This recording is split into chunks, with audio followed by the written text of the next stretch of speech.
It's Matthew here from 20XX Magazine, and I'm with Arufa. And today we're going to check out Arufa's amazing exhibition here at the King Manor Museum, Bangladesh, not Bangladesh. We're going to talk about it, pick Arufa's brain about the work, and talk about the impact. So give us like a quick rundown of what it is and just a brief explanation. Yeah, so Bangladesh, not Bangladesh, the name itself, Bhanga means broken in Bengali, and Desh means country. So our literal name of our country, Bangladesh, means like the land or the country of Bangla. So Bangladesh implies it's Bangladesh, not broken country, or land of being broken. And it just sheds light through art, media, and objects of what happened in July 2020 or summer of 2024 in Dhaka, Bangladesh, and beyond. So tell me who you are and what it is that you do. So my name is Arufa Hossain. I have been born and raised in Jamaica, Queens. I basically just focus on working with marginalized minority group youth and families, and I do that through art and fashion, and now curating a museum exhibit. Amazing, cool. So tell me what it is that we're looking at in this room. So we are here at the Bangladesh, not Bangladesh exhibit.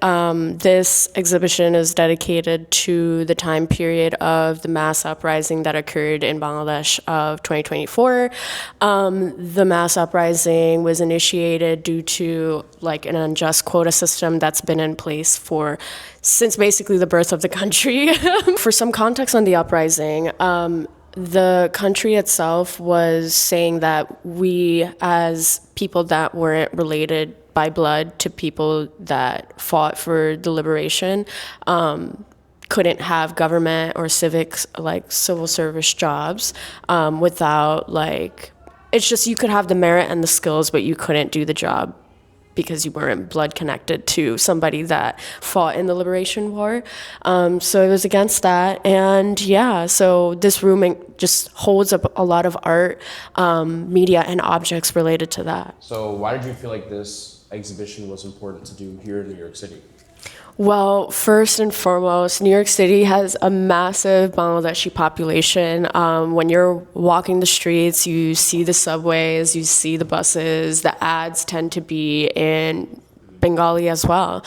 A lot of people recognize that there are Bangladeshi clothing that they're wearing, like the tags of their clothing will say made in Bangladesh, but they couldn't point it on a map if you ask them to, or even if you don't know about it geographically speaking, like it's good to know the context of the country, where the clothing is coming from and whatnot. So that goes for beyond the clothing. There's so much food, music, and culture and art that come from there, and I feel like this is one way to help bring that into light. I was born and raised in Jamaica, Queens myself, so I grew up going to this park that the museum is inside of, Rufus King Park. My father would play soccer on the field all the time. My mom would watch us on the playground.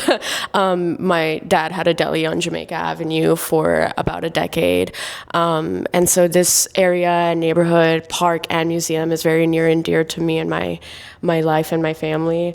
Tell me about the pieces in here and if there's a favorite of yours that you have.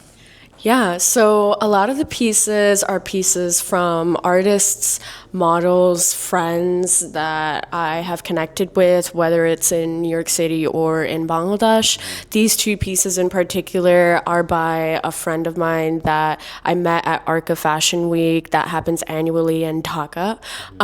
She told me that she did art on the side, but this was like something very relevant to this time period, so I had to incorporate that, and she is someone that's very passionate about the art that she comes out with while also handling being a model and much more. So I took this opportunity to help shed light on those who are not only here, but also creatives back home. Yeah. Amazing. As for my favorite piece, I think my favorite piece has to be this digitalization of what my social media feed kind of looked like at that time period. I had my friend Grace McNally help edit this. So this project was not only incorporating like people that were Bengali creatives, but also those who have been allies. And as Grace is also a local, I thought this was a perfect opportunity to help incorporate her work as well. But yeah, this is my favorite piece because it is actually the reason why I wanted to bring this concept to life.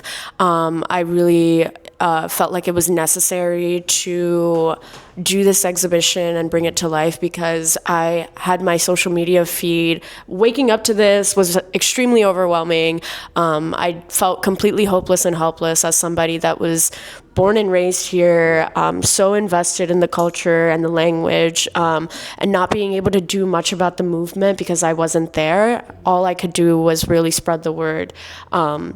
So I was engaging with posts. I was reposting. I was like telling people about things, saving and engaging so I can help the algorithm boost stuff. There wasn't enough social media or like general media like coverage of this time period, and it all happened so fast and quick, and it was intense. So I think this piece, even though it is the only non-physical piece but digital piece in this room, is probably my favorite. Amazing, very cool. Yeah, I like that you are using not only the power of social media but like bringing it to the forefront of this movement in a modern time, you know, because of course it's playing like a huge role with many things that we see online, and the way that people get into social movements these days are through organizing on social media and then, you know, bringing that to the real world. So that's really cool.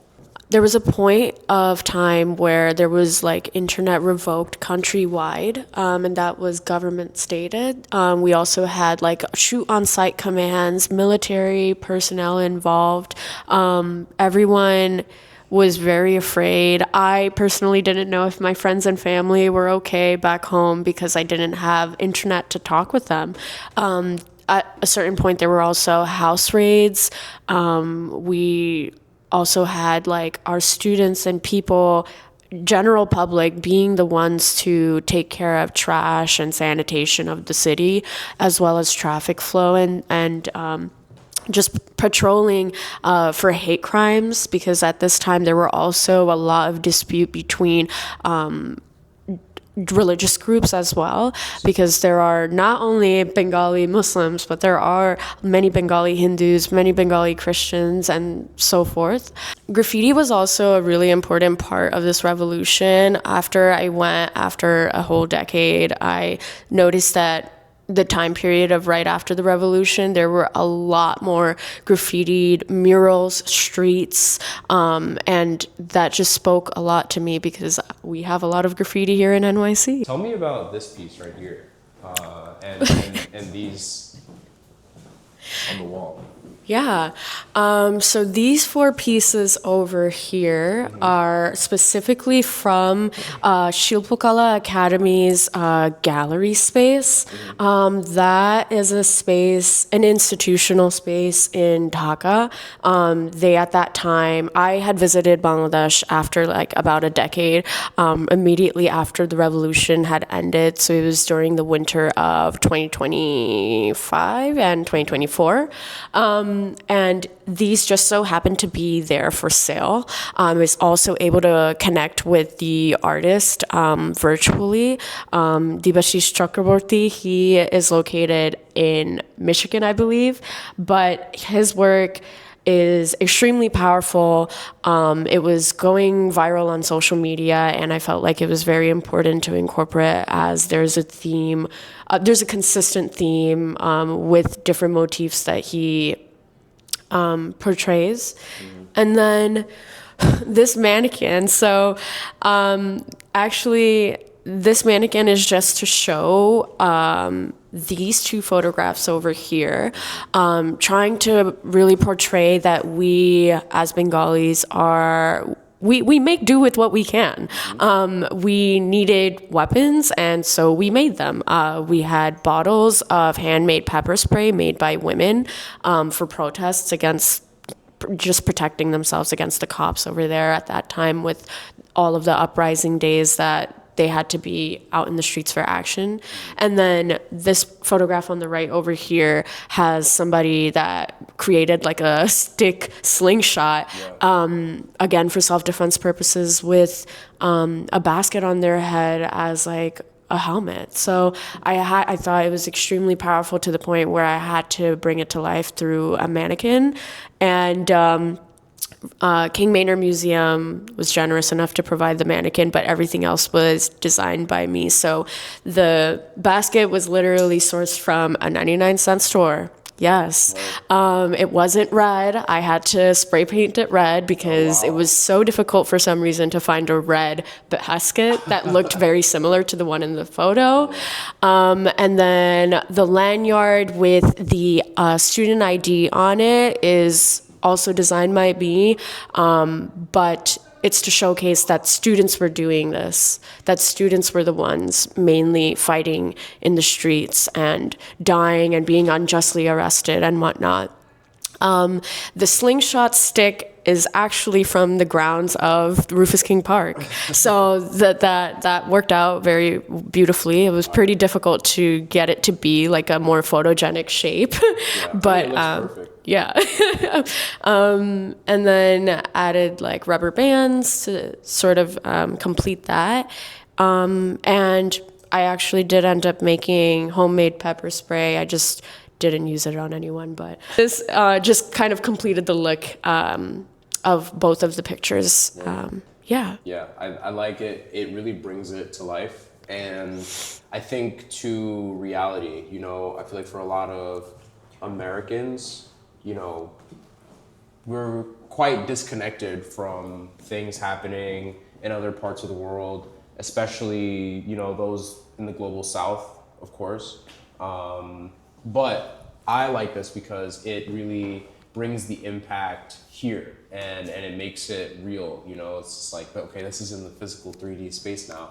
You know, you get an idea to see firsthand, maybe not, well, not firsthand, of course, what exactly is going on in the country, but, you know, get like a real life telling of what that example is. You were speaking a little bit about getting the pieces for the mannequin, making the pepper spray, getting the sling. How did this entire exhibition come together? You know, was it as crafty as putting this together, which, you know, still looks pretty amazing? Was it easy? Was it hard? Bringing this together was definitely not easy, but it was fun, so it made it easier. I had to basically work with materials that King Manor were generous enough to provide. So things like frames, posters, a lot of them were purchased from, as I had mentioned, Shilpakala Academy's gallery back in Dhaka. So a few of the works are straight up purchased from there, but if they weren't purchased, I printed them from Ishika printers in Jackson Heights. Y'all gotta get on that. Some of the artwork was actually just protest posters that I had created at that time period for protests here, taking place in solidarity for over there. So that would be, like, this one is an example of that. And then the term Bangladesh, not Bangladesh, actually came from like one of the posters that I had handmade for a protest that was taking place here. And then this calendar over here was actually out of a book from a publisher that I had connected with in Dhaka. So this is from Irki. They do a lot of cartoon publishing in books, stickers, and they also did do an exhibit like just like this in Bangladesh, and I thought that I could bring that here as somebody that acknowledges she has American citizenship, and unfortunately a lot of people might have wanted to bring this to life but probably couldn't have due to that being a factor. So that's something else about this. And yeah, in terms of getting the frames, thrifting came in luck. My thrifting skills definitely came in clutch. Being born and raised in Jamaica, I feel like I knew a lot of the local spots to go to that would help make this easier. And then just Oh, and the frames that were custom made are from Faith Art Gallery at J Street Metro Tech. So just had to put that out there. I did incorporate some of my jewelry brand's touches in here. And an example of that is the chained jewelry we have in the vitrine display over here. It was inspired by this time period. Jewelry is something traditionally that we wear on our wrists for occasions or even just everyday general wear. We have so many different sizes, colors, shapes, textures of them. I just put them with a chain to really showcase that sometimes we might feel, even though we're embracing our culture, we might feel sort of caged or chained or weighted down. And yeah, this was originally first shown on Arca Fashion Week's 2025 runway in January, so I felt like that was relevant as well. This book over here is actually by Dr. Wazed Khan. He is the father of Zihan Wazed, who has done a number of murals around New York City, specifically Queens. I believe if you go to Terminal 4 of JFK, you can find his mural. Wow. But he's done a lot of local community work as well as like art exhibitions and gallery work through his art, and he illustrated the cover for this. Amazing. So I wouldn't have known about this book if it weren't for me reaching out to him and him telling me, hey, actually my dad did make a book on this time period. I did illustrate the cover. This book over here in the middle was gifted by Irki as well. They were generous enough to give me this book to make sure that I got it to somewhere, to be somewhere, and these stickers over here also came with the book. The book is a compilation of a bunch of different Bengali artists doing art related to the time period of the uprising. How do you think this exhibition here in New York connects to the movement happening on the other side of the world in Bangladesh, like right now for young people there? Yeah, a lot of the artworks in here are by people there at this moment. It's kind of crazy how much of a lack of coverage there was throughout social media and just in general on this time period. I don't know any other country that fought for their language but then had such a quota system in place to the point where their own country had to like fight for the right to have like civil service jobs, government jobs with merit and skill, and being able to do it without having like a bloodline connection. I really think that this space is like, it helps, although I can't explain how they could have felt because I wasn't there at that time and I was only there for the aftermath and I was only there to collect things to shed light on them here. I can say this is like the least that we as like Bengalis in New York City can do is spread the word. That's all we could really do and hope for the best. Spread the word, hope for the best, do what we can. And me being a museum studies student, I think really helped me shape this exhibit. This book over here has to also probably be one of my favorite pieces of the exhibit. I have put this book out here because Irki had an art gallery in Bangladesh where they had left a book out in the gallery related to the uprising, and students that were very emotionally charged were able to express like what they felt in relation to that time period. So although this won't be as emotionally charged because we are here and not facing what they faced at that time over there, it's a space for people to reflect and be able to say more about like what they feel before coming into the space, during going through everything during their visit here or after. And I think like one of my favorite quotes is probably the one over here that says, "I didn't know about any of this until today. Thank you for curating this exhibit and bringing awareness to the public." And that just goes to show like things like this do leave an impact and can continue to do so if we have the spaces for it. This panel over here is supposed to go with the book that I had mentioned being my favorite. I really tried incorporating other Bengalis that could be a part of this exhibit through their specialties. So we have Arufa Hossain, who helped me with translating. As somebody that was born and raised here, even though I know how to read, write, and speak the language, I still I need someone to clock me.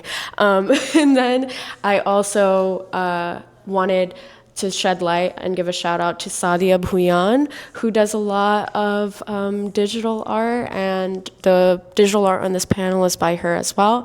And I just want to also mention that the walls were not red prior to my arrival. I did paint the walls red because that represents the bloodshed in our flag, in the Bangladesh flag. So, yeah.